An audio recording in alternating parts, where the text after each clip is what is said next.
Hey guys, borders are opening up again and we're starting to see an influx of both residents and non-residents and tourists into Dubai. What implications is this going to have on the real estate market in the short term, in the coming few months? And what are the implications for you if you're looking to purchase a property? Show real fast.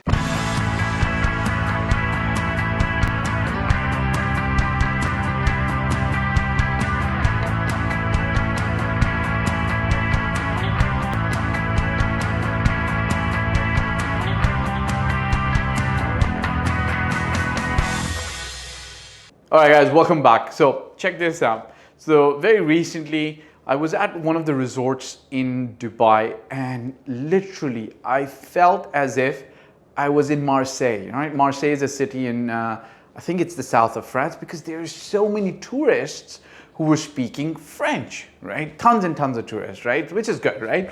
Dubai is a place that invites tourists, but you know, these people who are speaking French could be from Marseille or Paris or south of France or north of France, or could be from Algeria or Tunisia. I can't recognize that very easily, but hey, everybody's welcome to come to Dubai to have a nice life, enjoy what Dubai has to produce and give to you in terms of touristic offerings, real estate, so on and so forth, and you know, have a good, safe lifestyle, right? So everybody's welcome, cool. But for me, it was an eye-opener, right? Here's something that I talked about in my book, okay? I want to actually bring this very quickly to borders opening and what happened for the last 4 months in the market when I talked about a summer lull, okay? This is something I talked about in my book. And I talked about, what would I do too? I talked about the aisles in Carrefour, okay? What do I mean by that, okay? This is pre-online everything. If you wanted to, in Dubai specifically, notice how expats are starting to move into Dubai. Very, very nice and easy indicator, even before you look at the numbers from the Dubai Economic Department or the GDRFA, the General Directorate of Residency and Immigration, who can tell you like, look, we've issued 100,000 new residence visas last week or last month, or the Dubai Economic Department telling you we've issued you 100,000 trade licenses. So these are good indicators, right? So you can always check their website, DED and GD. RFA. I hope I got that right. General Department of Residency and Foreign Affairs. I think that's what it's called. But check this out. For you to have a very generic economic way of measuring or non-economic way of measuring, is just walk in the aisles of Carrefour. Okay, so while you're walking in the aisles of Carrefour, what's going to happen is you're going to find all these new families who've moved over here, and you're going to see them shopping for things that are generally household items. Now, obviously, things have moved online, so it doesn't apply too much, but again, me being at this resort, looking at all these tourists speaking all these different languages, right? It's amazing. It's, for me, as an indicator, it tells me when I walk in Dubai Mall, when I'm at the resort, that people are starting to come back to Dubai in larger numbers, okay? Now, what's happened over the last 4 to 5 months, okay? There are 4 countries I want to specifically talk about, okay? UK, Canada, India, and Pakistan, okay? Sorry, I don't have, if I had an orange marker, I'd put India in orange and then Pakistan in green, okay? I do have a green marker, but I don't want to be biased, right, Devon? Okay, because I don't have, okay. Now, you guys, if you've seen one of my older videos, I actually showed that large amounts of investments were coming in from India, Pakistan, UK, and Canada. However, what was happening for the last 4 or 5 months? If you traveled out of UK to come to Dubai and you went back, or from anywhere from Pakistan or India, the UK had enforced quarantining in a hotel for 14 days or 10 days. It varied, and then you had to pay for food, hotels, so on and so forth. It was basically in place to discourage any travel out of the UK. Same thing for Canada. And India and Pakistan over the last 4 months, it was actually in Ramadan. I forget when Ramadan ended, but somewhere around March or April.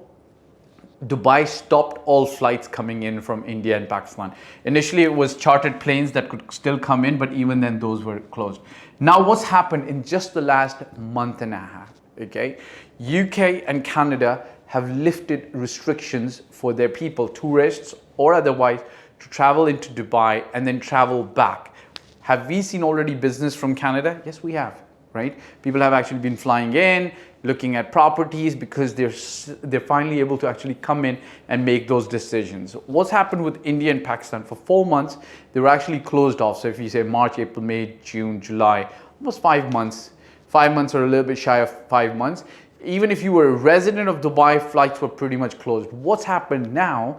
In the last 4 months, we've seen people coming to us and they've been talking to us that, hey, look, we were looking at buying a studio. This was one particular client from India, or a 1-bedroom, but now we don't want to do this. We'd like to buy a 3-bed townhouse, and this is going to be our second home. We're looking at Dubai as a second base. Well, face it, right? Dubai has handled the pandemic in an amazing way. The UAE has managed it in a very good way. Now, people in UK, Canada, Andorra, Germany, Spain are looking at UAE as that place where they can come with their wealth and the government's not going to tax them, right? Whereas US, Canada, Europe, they've given a lot of free money away during the pandemic and the rich people can see taxes perhaps coming in, right?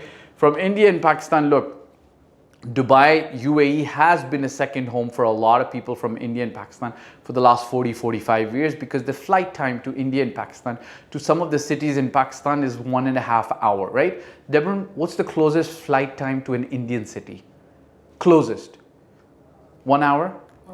1.5 hours. So you know, it takes about 1.5 hour to fly to India and 1.5 hour to fly to Pakistan, Karachi. Which city is this in India? So Karachi is 1.5 hours, so 1 hour and 30 minutes. So technically you can be in Karachi in 3 hours. Well, 4 hours. You can technically have lunch in Karachi and then dinner back in Pakistan, right? India, which city is closest? Mumbai is that close? 1.5 hours? Are you sure? Better don't be wrong. He's Indian, by the way, Deborah. So Deborah, kitne ghante ki hai? How long?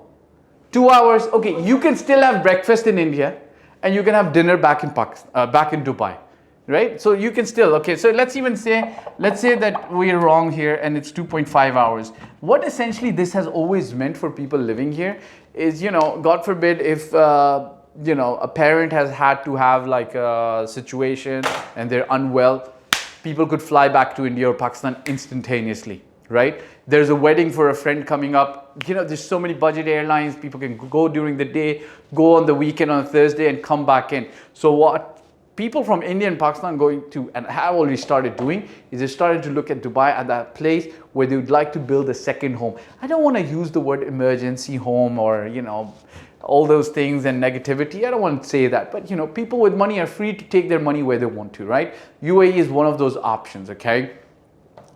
What does that mean for you? Look, a lot of people in India and Pakistan, because you know, spending about $1 million, 2 million, 10 million, 5 million, still an investment less than a yacht or a private plane. So for most people, it is the largest amount of money they're going to spend regardless of the situation. What does that mean for you as an investor sitting in India or Pakistan today? There's two options that you have. Number one, look, tons of things have moved online. Today you can order stuff from China, you know, from US, and it's going to reach you. There's people who are buying suits, everything's happening online, right? Two things. Do your research completely. We've had a property sell to a South Korean investor who'd never been to Dubai. But his needs analysis that we conducted for him was so clear that we were able to identify the exact property that he needed. And of course, he trusted us to give him good advice. So either do the full research and either get in front of the crowd, because what's going to happen is they've opened India and Pakistan now for people who have residence visas. But give it a month, 2 months, there is the Dubai government's one of those governments, or the UAE government is one of those governments that test and see how things are operating, and they want to, of course, maintain stability and safety for the residents and citizens here, but they're not going to be rigid, but adapt to the changing environment. So as soon as they open to tourists and people are allowed to come in, you'll see the sales will spike. So if you're one of those people sitting in India, UK, Pakistan, you either start your research right now, have an advisor who's in your side, guide you through a dedicated process. Number two, if you can actually pull the trigger, sitting there, do it. Because Market's hot. Check out my other video. Market's hot and the window of opportunity is short. Of course, there's always going to be your ability to buy value. But if you've already come through the process of research to a certain stage where you know what you're doing and are confident to have gone through the process and you can pull the trigger, do it. Of course, if you can't, that's totally okay. Catch. This working? Okay, good.